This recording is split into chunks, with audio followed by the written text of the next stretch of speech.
Hey guys, in this video I will show you how to unfriend all friends on Facebook at once. Alright, let's begin.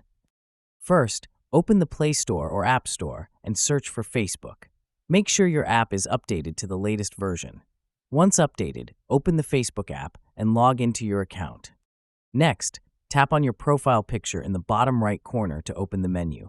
After that, tap on the gear cog icon at top right corner to access settings. In the Settings menu, scroll down and tap on Activity Log. Once the Activity Log opens, tap on Connections.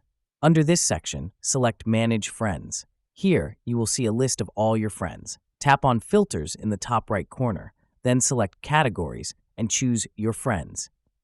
Now, a full list of your friends will appear. To unfriend someone, tap on the three dots next to their name and select Unfriend.